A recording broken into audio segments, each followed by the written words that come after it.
Okay, since you're here, you're probably either installing or thinking about installing a tankless water heater. And if you're like me, you're wondering, what have I got myself into? And I'm hoping that I can offer some clarity, because for me, there wasn't a ton of information I could find out there to really, let me know how to do this. And I guess it makes sense because professional installation recommended, but we're stubborn. Why would we do that? So like I said, I'm gonna share what I went through along the way. Hopefully it helps you to see if this type of heater is right for you. Because let's be honest, this thing's weird looking. I mean, it looks like something I should be disarming as opposed to installing in my house. I mean, like, which wire do I cut? Yeah, don't cut any of those. That's a bad idea. But so come along for the journey. Hopefully it's helpful, and hopefully it makes sense. Let's do this. After doing some research, I settled on this Rheem 36kw electric version of a heater because I don't have any gas coming to my house. And I know I said before they're weird looking, and they kind of are, but when it comes down to it, they're pretty straightforward. You've got water coming in. It's heated by 4 different heating elements in these heating chambers, and then hot water comes back out. So really pretty simple stuff. And the idea is you don't get instant hot water, but you get endless hot water as long as you got power and as long as you don't overwhelm what this unit can handle as far as gallons per minute. And I replaced a tank water heater before, and it's pretty simple. You're talking about water connections, which same thing here. There are some electrical connections you've got to consider, because this unit, while it's heating water, uses a lot of power, but the good news is it's not trying to then keep that water hot just sitting in a tank. There are 2 numbers you need to find out to see if this kind of heater is the right heater for your house. The first one is, what is your cold water temperature? So what's the inlet temperature going to be for this heater? And for me, it's 75 degrees. I just turned on the cold water tap, stuck a thermometer in it, and that's how I knew what my temperature was. Now, that's important because to go from 75 degrees up to 100 and something to take a shower isn't as bad as if your inlet temperature is like 50 degrees, right? It's a much bigger jump. The unit's going to do a lot more work to heat that water. So you're going to want to know about that because that affects essentially the capacity of the unit. So that's a number you're going to need to know. The second number is, how many gallons per minute do you think you're going to need for your house? And each one of these heaters has charts and things, and you can look them up and it'll show you.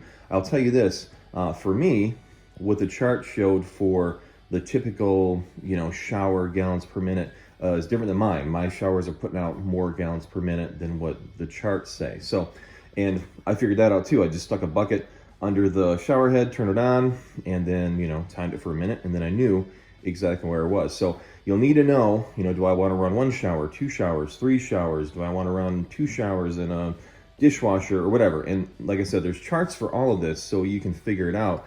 But you want to know, because the last thing you want to do is go through all the work to install this thing and then come to find out, oh, now I'm taking a cold shower because I've overwhelmed what the unit can actually handle. So those 2 numbers are going to be really important as you're deciding if this is actually going to be a good fit for your house or not.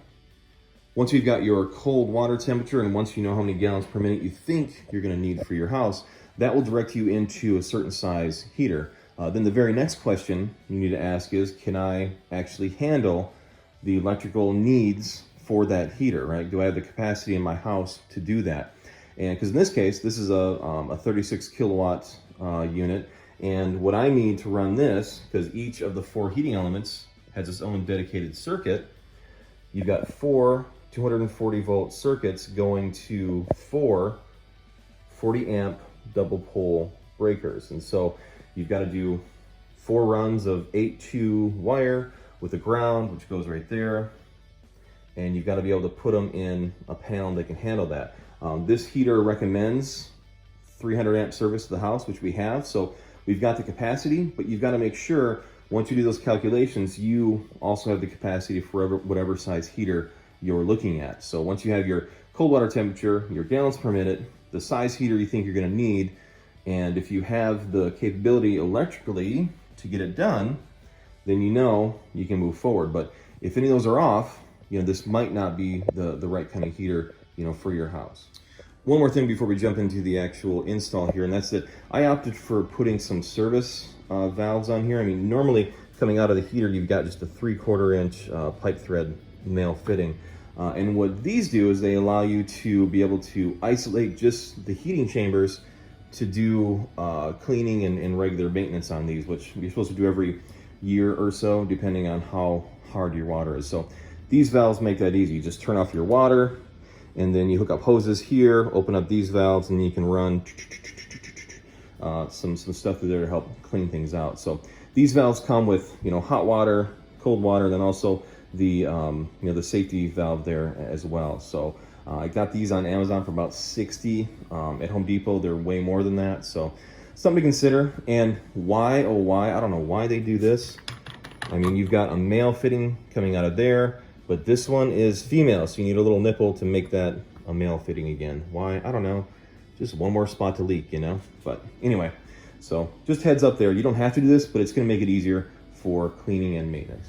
On to panel business. Okay, so safety first. You wanna make sure you cut power to your panel or panels. My cutoffs are on the outside of the garage, so I know both these panels are dead, but I also checked with the voltmeter multiple times to make sure, you know, double, triple check, don't have a bad day, be safe.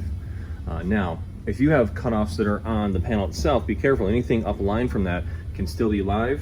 It can still light up your life. So again, be safe, check it with the voltmeter, make sure, okay? Now, you wanna know what the service is coming into your house, because it depends on what size heater you can get based on that. So I got 300 amp service, two 150 panels, so I can do that bigger heater, and it requires 4 40 amp circuits. I've got 2 there, and I got 2 on this panel to split them up. They use 8 2-wire with a ground. My wire came with a black and a white. I tagged it as red so that I and whoever might look at it later on knows those are 2 hot wires coming to those breakers. And of course the grounds get terminated over on the ground bar. And then everything is fished up through the wall into the attic, and it's gonna go over to where I'm gonna install the heater. So that's pretty much our panel setup. I wanted to quickly cover how I got the wire from the panels over to the water heater. So my panels are in the garage. My water heater also is in the garage in like a little nook. So I didn't have very far to go. And so the wire comes from there. That's where all the wiring in the house goes down into those panels. So be forewarned, if you like pretty wiring, you're in the wrong place. If you're an electrician, avert your eyes. Don't look, it's scary. But those 4 runs of wire come over here. That's about as good as it's going to get right there, because it all falls apart after this. And over here, again, not pretty, but it does get the job done. Up and over and into the conduit over there. I ended up buying a spool of 125 foot spool of the 8-2 wire with ground, and just cut it into the 30-foot sections, because I knew I had about 25 feet or so to go, and that got the job done. So quick little view of the wiring. Don't judge me, it's ugly. All right, so here's why this whole thing's got to be done, right? That's not long for this world. There. So new water heater up there. All our electricals hooked up. All the grounds hooked up to the ground there. And of course, all your circuits there. Line 1, line 2 for 4 different circuits. And it all goes through that conduit, up in the attic, and over to the panel. And that's pretty much where we're at now. The next step, get the water hooked up, and hopefully we are in business. One thing I forgot to mention that's worth noting, the knockout for this is about 1.5 inches or so across. So the conduit that goes into there that I'm using is 1.25 inch flexible conduit. Now, each job's different, but this is what worked, you know, in my case. I couldn't find the stuff at my local Home Depot, Lowe's, whatever, so I had to order it online, because it just only came up to 1 inch in those stores. So just heads up on that, so you kind of know what you're looking at if you decide to go this direction. I don't want to do rigid, because then doing all that ding stuff just seemed kind of awful. So I wanted some flexibility. So there you go.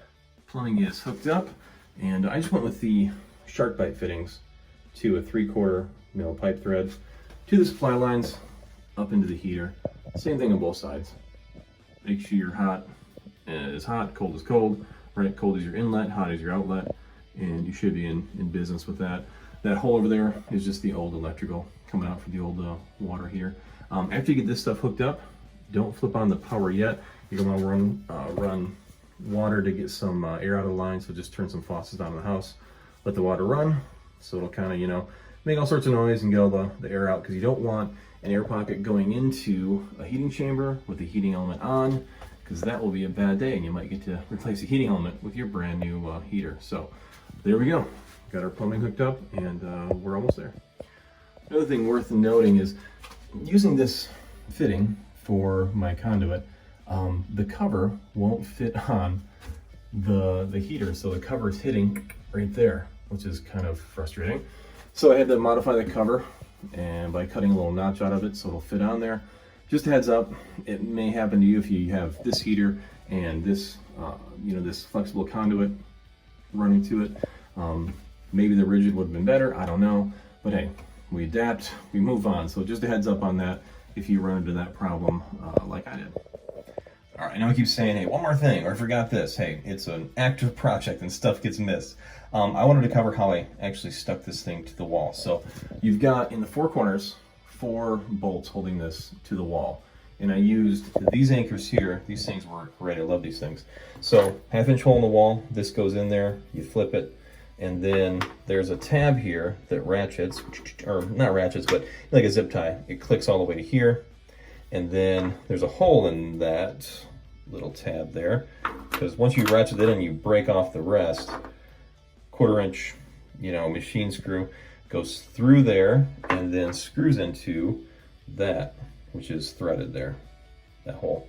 And I mean, these things are great. I mean, your drywall is going to fail before these do. So I'm sure this thing, even with water going through it, is going to stay stuck to the wall exactly where it needs to be. One final FYI tip or thing, whatever. I've got LED lights in most of the house, and ignore the one on the far left there. That one's not happy because of a dimmer switch. But this is something I notice throughout the house as an issue. So when you turn the hot water on, full blast,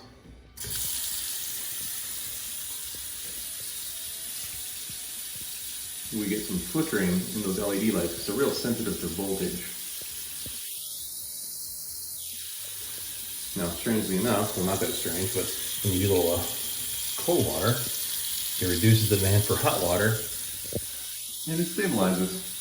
So it's really only on full blast hot water that there's an issue.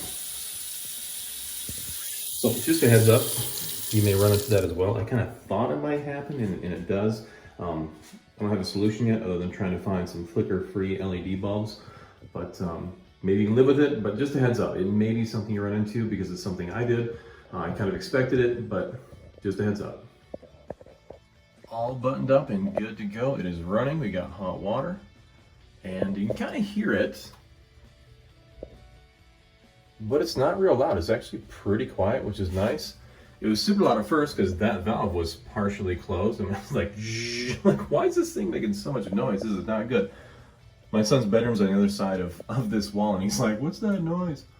But all good now. So it's running well. We got hot water. I tried multiple faucets inside and all had hot water, so it's all going well. And yeah, good stuff. So hopefully your project goes well. Hopefully this was helpful, and good luck.